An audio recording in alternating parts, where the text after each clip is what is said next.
नमस्कार मंडळी, आपले खूप खूप स्वागत आहे तन्वीज रसोई या यूट्यूब चॅनलमध्ये. तर तुम्ही आपला आजचा थंबनेल तर बघितलंच असेल. आज आपण ताटामध्ये वाटीच्या साहाय्याने मटार कुस्करून मस्त चटपटीत आणि मजेदार अशी रेसिपी तयार करणार आहोत. त्यामुळे ही रेसिपी कोणती आणि कशी असेल हे बघण्यासाठी व्हिडिओ अजिबात कुठेही स्किप करू नका आणि शेवटपर्यंत नक्कीच बघा. आता मटारच्या शेंगांचा सीझन चालू झालेला आहे आणि बाजारामध्ये मोठ्या प्रमाणावर मटार यायला लागले आहेत. त्यामुळे ही आपण एकदम वेगळी इन्स्टंट आणि पटकन तयार होणारी रेसिपी येथे बघणार आहोत. त्यामुळे व्हिडिओ शेवटपर्यंत नक्कीच बघा. चला तर थेट रेसिपीकडे वळूया. तर सुरुवातीला येथे आपल्याला ताजे आणि फ्रेश असे मटार घ्यायचे आहेत. तर मी येथे एक मोठी वाटी भरून होईल एवढे मटार घेतलेले आहेत आणि वजनाने सोललेले मटार बघितले तर 150 ग्रॅम एवढे भरलेले आहेत. तर आता आपल्याला काय करायचं आहे, हे मटार उकळत्या पाण्यामध्ये घालून घ्यायचे आहेत. तर हे मटार आपण उकळत्या पाण्यामध्ये घालून घेऊया आणि एक 5 ते 10 मिनिटं छान असे बॉईल होऊन द्यायचे आहेत.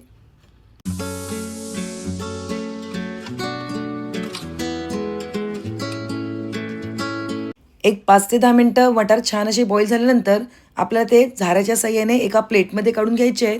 तर ते आपण मटार एका प्लेटमध्ये काढून घेऊया. आता मटार प्लेटमध्ये घेतल्यानंतर ते थंड होऊन द्यायचे आहेत. तर तोपर्यंत आपण ते थंड होण्यासाठी एका बाजूला ठेवून देऊया. मटार थंड होईपर्यंत आपण लसूण, जिरं, आलं आणि मिरची ह्याची मस्तपैकी खलबत्त्यामध्ये म्हणजे दगडी खलबत्त्यामध्ये व्यवस्थित अशी त्याची बारीक पेस्ट तयार करून घेऊया. जेव्हा आपण आलं, मिरची, लसूण आणि जिरं याची पेस्ट म्हणजे याचं बारीक वाटण जेव्हा आपण या दगडी खलबत्त्यामध्ये करून घेतो ना, तेव्हा त्याची चव एकदम भारी अशी लागते. त्यामुळे आपण या दगडी खलबत्त्यामध्ये याचं छान असं वाटण तयार करून घेऊया, म्हणजे त्याची बारीक अशी पेस्ट तयार करून घेऊया. तसेच यामध्ये बारीक चिरलेली कोथिंबीरसुद्धा घालून घेऊया, म्हणजे छान अशी मिळून येईल कोथिंबीरसुद्धा. आणि हाताच्या साहाय्याने व्यवस्थित असा जोर देऊन ह्याचं बारीक असं वाटण तयार करून घेऊया.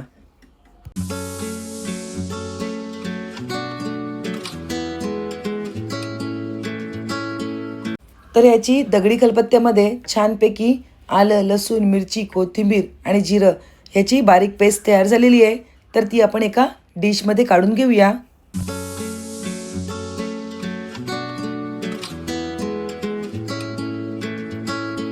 तर इथे आपली सगळी पेस्ट या खलबत्त्यामधून काढून झालेली आहे. आता आपण जे थंड झालेले मटार आहे ते वाटीच्या साहाय्याने व्यवस्थित असे ताटामध्ये कुस्करून घ्यायचे आहेत. तर आपण हे मस्तपैकी बारीक असे करून घेऊया. त्यासाठी मी पहिले पाण्यामध्ये बॉईल करून घेतलेले मटार बॉईल करून घेतल्यामुळे ते लगेचच वाटीच्या साहाय्याने मस्तपैकी बारीक कुस्करले जाणार आहेत. आपल्याला एकदमसुद्धा बारीक इथे मटार करायचे नाही आहेत. तर थोडेसे मीडियम असे भरडसर आपल्याला येथे मटार ठेवून घ्यायचे आहेत. आता हे मटार आपण एका बाउलमध्ये काढून घेऊया. मटार बाउलमध्ये काढून घेतल्यानंतर मी बाजूलाच एक कांदा कापून घेतलेला तो सुद्धा यामध्ये आपण घालून घेऊया. तसेच एक छोटा चमचा धणे पावडर घालून घेऊया. तसेच एक चमचा जिरे पावडरसुद्धा घालून घेऊया. त्या ठिकाणी आपण ओवा घेतलेला आहे अर्धा चमचा एवढा आणि तो हातावर कुस्करून यामध्ये घालून घ्यायचा आहे, म्हणजे ओव्याचा सगळा फ्लेवर याला येऊन जाईल. आता आपण यामध्ये काश्मीरी लाल पावडर 2 छोटे चमचे एवढे घालून घेतलेली आहे आणि आपण दगडी खलबत्त्यामध्ये जो ठेचा करून घेतलेला आहे तो सुद्धा यामध्ये घालून घेतलेला आहे. 1 वाटी बेसन मी अगोदरच बाजूला चाळून घेतलेलं ते सुद्धा यामध्ये घातलेलं आहे. तसेच 2 चमचे एवढे तांदळाचे पीठ घालून घेतलेले आहे. अर्धा चमचा एवढी हळद घालून घेऊया. तसेच चवीपुरते मीठसुद्धा येथे घालून घेतलेले आहे. 2 मोठे चमचे भरून येथे आपल्याला सफेद तीळ घ्यायचे आहेत. त्यामुळे आपल्या रेसिपीला मस्त अशी चव येणार आहे. आता बारीक चिरलेली कोथिंबीरसुद्धा घालून घेऊया आणि हे बॅटर आपण हाताच्या साहाय्याने व्यवस्थित असं मिक्स करून घेऊया. तर या ठिकाणी आपण बेसन हे छान बाइंडिंगसाठी घेतलेले आहे आणि कुरकुरीतपणा येण्यासाठी 2 चमचे एवढे तांदळाचे पीठ घातलेले आहे. सुरुवातीला आपल्याला हे पाणी न घालता जेवढं मळता येईल तेवढं मळून घ्यायचं आहे आणि त्यानंतर थोडे थोडे पाणी घालून आपल्याला हे घट्टसर असं मळून घ्यायचं आहे.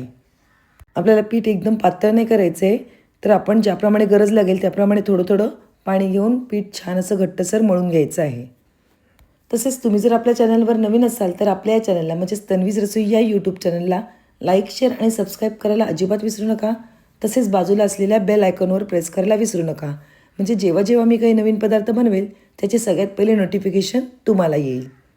तर ते बोलता बोलता आपलं छान असं घट्टसर पीठ मळून झालेलं आहे.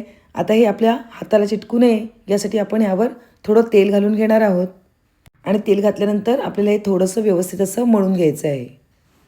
बघा ना, मस्तपैकी झटपट आणि पटकन ही आपली रेसिपी येथे तयार होणार आहे. पीठ व्यवस्थित मळून घेतल्यानंतर आपल्याला त्याच्यातलाच एक तुकडा घ्यायचा आहे आणि हातावर छान असा गोल करून घ्यायचा आहे. हाताला जर पीठ चिटकत असेल तर आपण थोडासा पाण्याचा आणि तेलाचा वापर केला तरी या ठिकाणी चालणार आहे. तर आपल्याला आपण ज्याप्रमाणे साबुदाणे वडे करतो त्याप्रमाणे हे बॅटर घेऊन गोल करायचे आणि नंतर थोडे प्रेस करून या तेलामध्ये घालून घ्यायचे आहे. तर या ठिकाणी वडे करायला घ्यायच्या अगोदरच मी कढईमध्ये बाजूला तेल गरम करत ठेवलेले. तसेच तेल हे मीडियम गरम असले पाहिजे. एकदम जास्त सुद्धा आपल्याला गरम येते तेल नकोय आणि एकदम कमी गरम सुद्धा आपल्याला तेल येते नकोय. एकदम मीडियम असे आपल्याला तेल गरम असले पाहिजे. तसेच तेलामध्ये हे वडे सोडल्यानंतर आपल्याला लगेचच पलटायचे नाही आहेत. 2 ते 3 मिनटं छान अशी त्यावर लेअर आल्यानंतरच आपल्याला हे वडे पलटून घ्यायचे आहेत. तर तुम्ही याला मटार वडे सुद्धा बोलू शकता किंवा मटार पकोडे सुद्धा बोलू शकता. जर आपण या ठिकाणी मटार वडे सोडल्यानंतर लगेचच झारा लावला ना तर मग ह्या झाऱ्याला बॅटर चिटकू शकते आणि आपले वडे तुटू शकतात. त्यामुळे व्यवस्थित 2 ते 3 मिनटं झाल्यानंतर आपल्याला हे वडे पलटून घ्यायचे आहेत आणि असे आपल्याला 2 ते 3 वेळा छानपैकी सर्व बाजूने वडे तळून घ्यायचे आहेत. तसेच या ठिकाणी जर एकदम तेल गरम असेल तर बाहेरूनच आपले वडे किंवा पकोडे छान असे तळले जातील आणि आतमधून कच्चे राहतील. आणि एकतर आपलं तेल कमी गरम असेल ना तर काय होणार आहे, हे वडे झाऱ्याला तरी चिटकणार आहेत, नाहीतर मग कढईला तरी चिटकून राहतील. यासाठी आपल्याला मीडियम असे तेल गरम असले पाहिजे. तर सर्व बाजूने आपण व्यवस्थित असे वडे हे म्हणजेच पकोडे छान तळून घेऊया.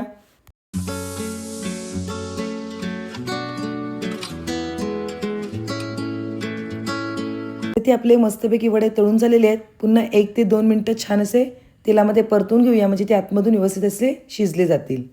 तर इथे आता आपले परफेक्ट असे वडे तळले गेले आहेत म्हणजे पकोडे.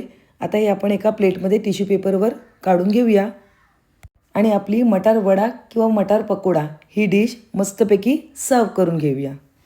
तर तुम्हाला माझी आजची ही रेसिपी कशी वाटली नक्कीच कमेंटद्वारे कळवा. तसेच रेसिपी आवडली असेल तर पटकन एक लाईक करा. तसेच हे आपले मटार वडे म्हणजेच मटार पकोडे आतमधून सुद्धा खूप छान असे शिजले गेले आहेत, ते तुम्ही बघू शकता.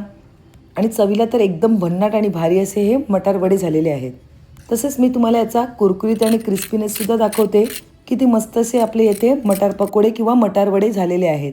व्हिडिओ लाईक केल्यानंतर तुमच्या फ्रेंड्स आणि रिलेटिव्हसोबत नक्कीच याची लिंक शेअर करा. आणि आपल्या या चॅनलला म्हणजेच तन्वीज रसोई या यूट्यूब चॅनलला लाईक, शेअर आणि सबस्क्राईब करायला अजिबात विसरू नका. पुन्हा एक नवीन रेसिपी घेऊन येऊया. तोपर्यंत बाय बाय. थँक्यू.